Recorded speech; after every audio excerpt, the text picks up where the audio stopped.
Embora! Bom dia, boa tarde ou boa noite, né? Dependendo do horário que você estiver me assistindo.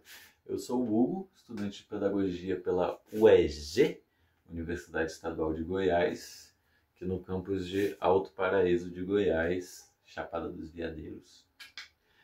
Turma ali de 2024, então eu estou cursando a matéria História Social da Criança e da Infância. E me foi solicitado, né, fazer um vídeo seminário que abordasse o livro O Desaparecimento da Infância, do Neil Postman, que eu vou tentar colocar a capinha em algum lugar aqui. E esse livro ele foi publicado, né, primeiramente em 82, a gente está trabalhando com uma reedição de 94, 12 anos depois. E é interessante, né, que no próprio prefácio dessa segunda edição, o autor ele reflete sobre como o conteúdo do livro ele continuava pertinente e contemporâneo, né, com o passar do tempo, e que provavelmente continua pertinente e contemporâneo até hoje. Né? Mas vale a gente ressaltar que o autor ele é americano, né? E ele está escrevendo ali no final da década de 70 para o começo da década de 80. Então a gente tem que ter em mente esse recorte aí cultural e histórico, né, dos Estados Unidos, que talvez a gente não consiga relacionar algumas coisas com a nossa realidade brasileira latino-americana, mas que com um pouquinho de carinho, né, a gente consegue se entender. E o livro do Neil Postman, né, ele pretende mostrar como que surgiu a ideia de infância e por que, né, que ela estaria desaparecendo. Então a gente vai dar uma pincelada geral aqui no livro, né, mas eu vou focar mais ali na primeira parte e no primeiro capítulo. Então, começando aqui um resuminho, né? O autor ele define a infância como um artefato social, que na natureza ou na sobrevivência, né, a gente não teria uma distinção entre o que é ser criança e o que é ser adulto. Em especial, se a gente for considerar a palavra ou as palavras, né, criança e adolescente, para definir essa fase ali dos 7 aos 17 anos, o conceito de criança ele existe há menos de 400 anos.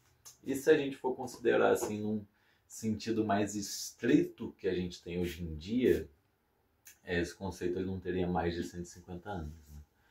E para exemplificar isso, né, o autor ele trabalha com umas estatísticas e alguns costumes, né? Por exemplo, o ato de você comemorar o aniversário de uma criança é uma coisa bem recente na história. E ele também usa a estatística de escolarização, né, do século XIX ali, em que 7% dos jovens de 14 a 17 anos dos Estados Unidos frequentavam a escola. Né?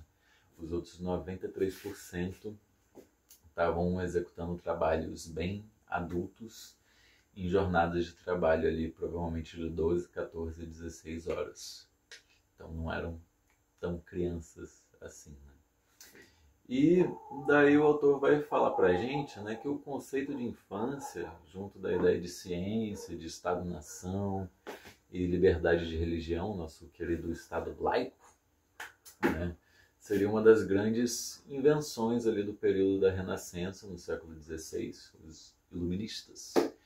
E que essa invenção do conceito de infância vai se refinando, né, ao longo dos séculos, até a gente chegar agora no século XX, para nós 21, para ele 20. E ele também lembra a gente que os artefatos sociais, eles não têm a sua existência garantida, né, ao longo do tempo. Eles podem se transmutar ou se extinguir de acordo com os rumos que a sociedade vai tomando. E o livro vai trabalhar justamente em cima dessa tese de que a infância está desaparecendo em um ritmo muito rápido e cada vez mais essa distinção entre o mundo infantil e o mundo adulto, né, ela vai ficando turva. E para basear essa tese, né, o autor ele trabalha ali com duas perguntas. A primeira seria o que é a infância e a segunda, por que ela estaria desaparecendo, né? Então ele divide o livro em duas partes, né? A primeira, o surgimento da infância, e a segunda, o desaparecimento da infância. E para responder essas perguntas, né, ao longo dessas duas partes, o autor ele elabora como que os meios de comunicação afetam os processos de socialização, né? E daí ele atribui a prensa tipográfica, que seria o principal criador da infância, e a mídia eletrônica, que estaria fazendo ela desaparecer. Isso lembrando que ele está em 1980, mídia eletrônica, televisão, a gente está na era da internet. Então as coisas já estão um pouquinho mais para frente, né? E importante ressaltar, né, que o autor ele levanta essa problemática do desaparecimento da infância, mas não propõe e não se propõe, né, a desenvolver nenhuma resposta sobre o que a gente tem que fazer com isso, né? Ele só levanta o problema e cabe a nós aí, seres humanos, pedagogos, entendermos como que a gente lida com isso e se isso seria uma coisa boa, uma coisa ruim, enfim, né? Então, partindo aqui, né, essa é uma pincelada geral do livro. Vamos entrar agora na primeira parte, Invenção da Infância, especialmente no capítulo 1, né, que é denominado Quando Não Havia Crianças. Então, nesse primeiro capítulo, o autor ele começa introduzindo a decadência da infância ali nos Estados Unidos, dos anos 80, 70, 80, de um jeito um pouquinho saudosista, né, e ele usa como exemplo como modelos de 12, 13 anos na época estavam entre as mais bem pagas do mercado, né, e apareciam de um jeito bem sexualizado na mídia, algo que hoje em dia a gente pode entender como uma certa apologia à pedofilia, talvez. E como exemplo aí brasileiro, né, da nossa realidade, a televisão ali dos anos 80 e 90, que você tinha a Banheira do Gugu como um programa para toda a família, e você ia ter crianças ali fazendo festinha de aniversário com o tema de tiazinha ou de feiticeira, algo que hoje em dia é um pouquinho problemático. E daí ele levanta também que os índices, a diferença entre crimes cometidos por adultos e crimes cometidos por criança nos Estados Unidos, né, vinha diminuindo, e também como as penas para esses crimes iam cada vez mais virando as mesmas.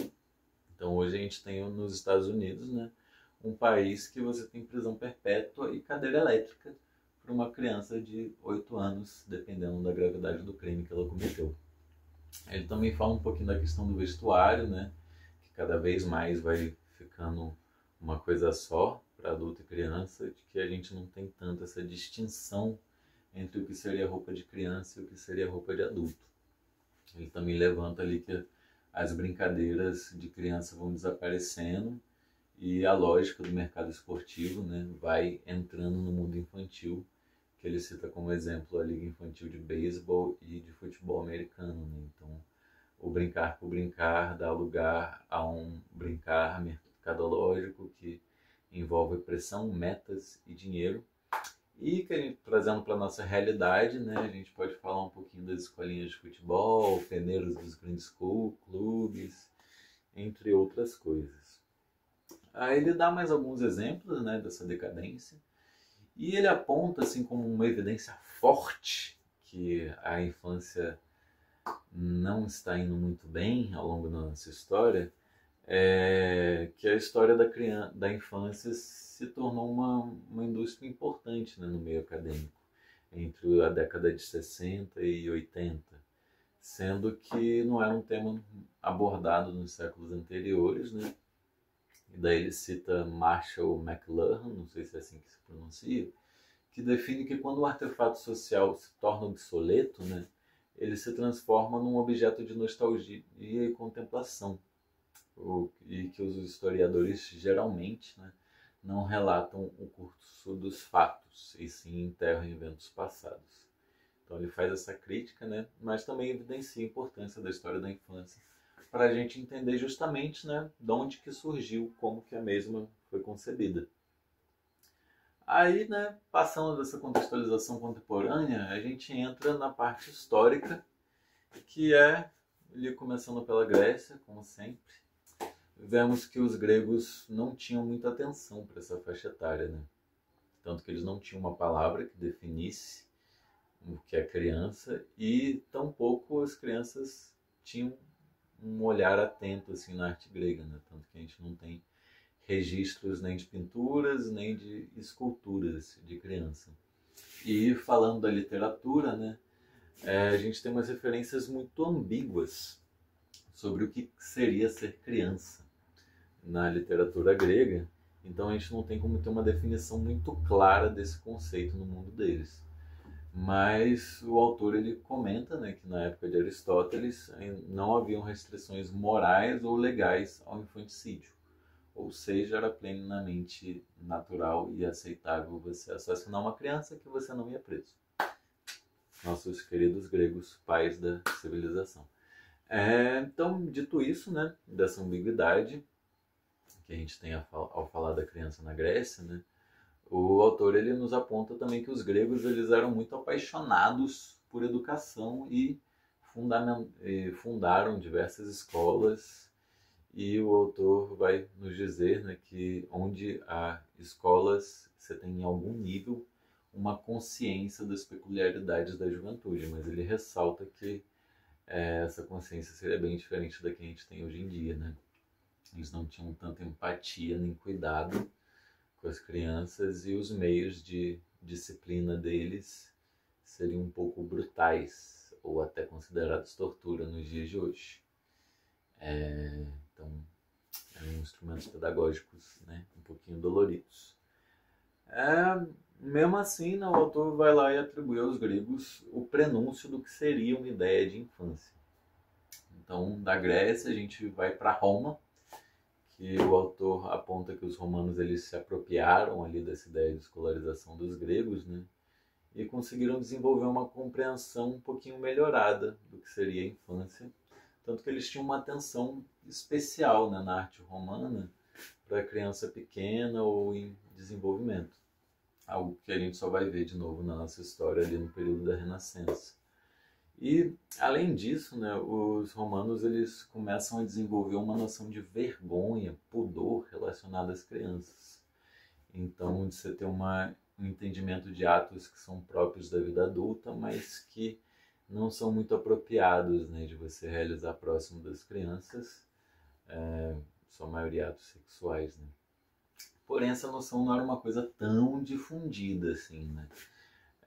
Então ele dá como exemplo uma passagem de um texto de Quilentiano, que era um professor, né, de oratória romano, que ele justamente criticava os seus contemporâneos ali que realizavam atos obscenos e vulgares perto de crianças.